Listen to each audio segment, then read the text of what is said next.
There are big names in recent third-party political history. Ross Perot may have tipped the election for Democrat Bill Clinton in 1992. Ralph Nader pulled enough votes away from Al Gore for George W. Bush to squeeze out an ultra-close win in the crazy 2020 election. But this year, with Robert F. Kennedy Jr. out of the race, it's basically a two-party presidential race. Yet, third-party presidential candidates are still out there, here, in places like Potsdam, making their case. We ask why on today's Story of the Day.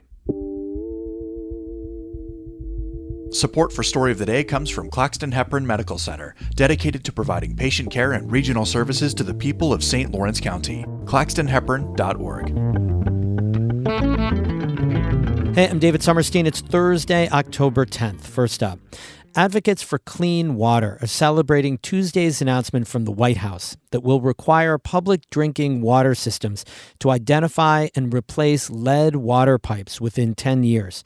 Rob Hayes of Environmental Advocates New York says the announcement will dramatically improve drinking water quality. There have been 500,000 lead service lines in New York contaminating drinking water every single day, poisoning generations of children.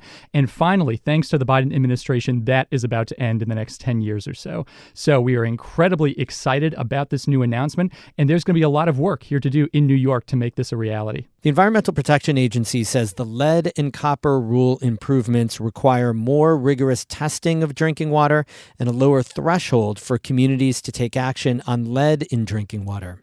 Under New York's Lead Pipe Right to Know Act, municipalities must submit an inventory of lead service lines to the state by October 16th.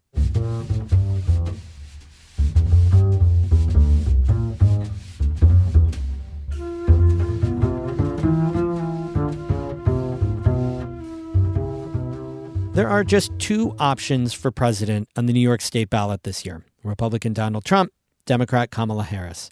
But other candidates are still campaigning as write-ins. One third-party candidate made a recent appearance in Potsdam.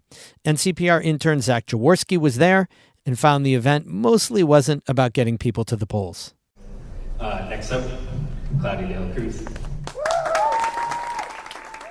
Claudia de la Cruz is the presidential candidate for the Party for Socialism and Liberation, PSL for short. Last week, she rallied with a crowd of around 30 students and locals at SUNY Potsdam. Before that, she made a similar stop at Binghamton University. New York as a whole is heavily Democratic. The North Country trends Republican. Current polls don't see that changing. Unlike 2020, no third-party presidential candidates made the cut for New York's ballot. That's because the required number of signatures to do so has tripled to 45,000 since. But de la Cruz says campaigning in politically firm places like the North Country isn't about winning votes. Our strategy is larger than the electoral strategy. Our strategy, again, is movement building. And so our interest in coming here is the interest that we have in going to communities that have been abandoned, that have been neglected by the two-party system.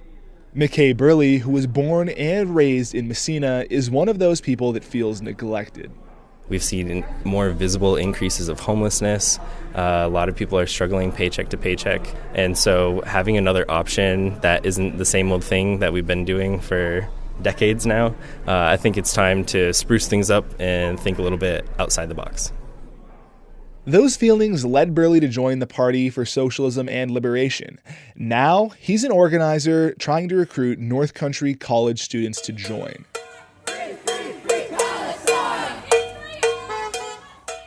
In late September, Burley helped organize a Palestinian solidarity protest in Canton with other PSL members and some St. Lawrence University students. A lot of young people have seen the issues that they are going to be faced in the future, so I feel that they're a little bit more politically ready to change. Grant Reher, a political science professor at Syracuse University, says the PSL's tactics are consistent with what third parties traditionally do.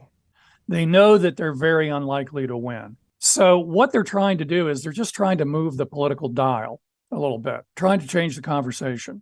Reher says the party is coming to college campuses and organizing with students because they'll likely sympathize with the PSL's ideas. They're trying to get more people interested in the issues that they're interested in and hopefully join their organization, but more importantly, participate in political dialogues and make contact with political representatives and basically act in ways that might help shift some of the political agenda.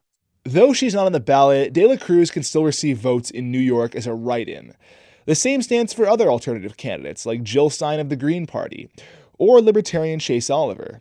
But as De La Cruz herself said, the goal of her campaigning here isn't entirely about winning votes. It's more about spreading ideas. For North Country Public Radio, I'm Zach Jaworski in Potsdam. Little bonus story. I want to tell you about a cool concert this weekend. Tim Collins is a world-renowned jazz vibes player who grew up in Plattsburgh. Now he lives in Munich, Germany. And he's returning this weekend for a hometown concert with a German band that he plays with a lot, Quadro Nuevo. The concert is Sunday at 3 at the Strand Theater in Plattsburgh. I got to talk with Tim Collins the other day, and here's that story. Sometimes I'm playing music sort of despite the vibes. Like vibes, it's like that's what I'm the best at. That's the instrument I can express myself the best on. But that doesn't mean I don't wish I played something else every once in a while, you know.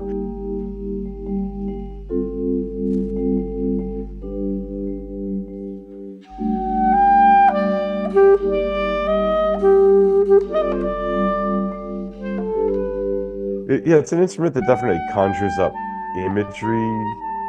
Some of it can kind of be old-fashioned too. Like if you hear vibraphone, you might immediately think like, oh, 1950s, 1950s movie. But it's kind of cool now how you're starting to see like young vibraphone players come up that are just making this instrument sound. They're taking the old-fashioned sound of the vibraphone and putting it in a completely new context and therefore kind of redefining it. Let's talk about your latest music. I was listening to a new single, Frame by Frame. Tell us about that. That is a King Crimson cover from 1981. Nice. That's awesome. I didn't know that. That's great. I told you that I grew up playing drums. Well, that means I have 18 Rush CDs and 5 or 6 King Crimson CDs. And this one, I've been wanting to play Frame by Frame for years. Probably 20 years. In fact, I've tried it a few times, but it's so convoluted. It requires, like the original is 2 guitars, bass and drums, and then like singing and overdubs and stuff. I did it. I did 3 or 4 vibraphone parts, 2 different piano parts. I played the electric bass. I played the drums. I played all the parts on that.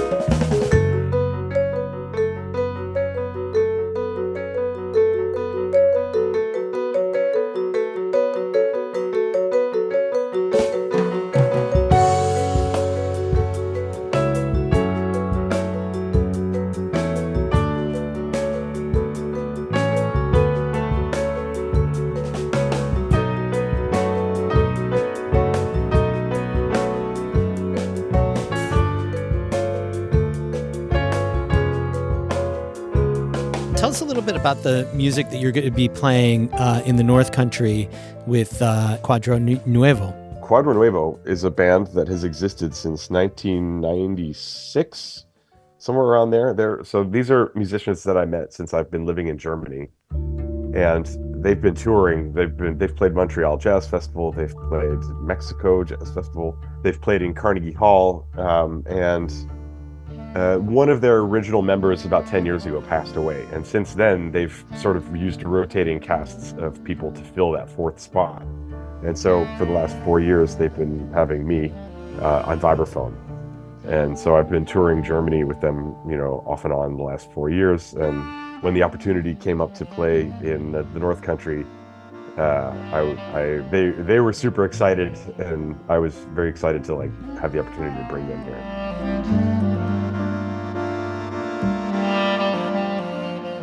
That's vibraphonist Tim Collins of Plattsburgh. with the German band Quadro Nuevo. They're playing together this Sunday at 3 in the afternoon at the Strand Center for the Arts Theater in Plattsburgh. We have more news all the time on our website, ncpr.org. Music today by Evan Veenstra of Gananoque, Ontario, and Patricia Julian of Burlington. I'm David Summers.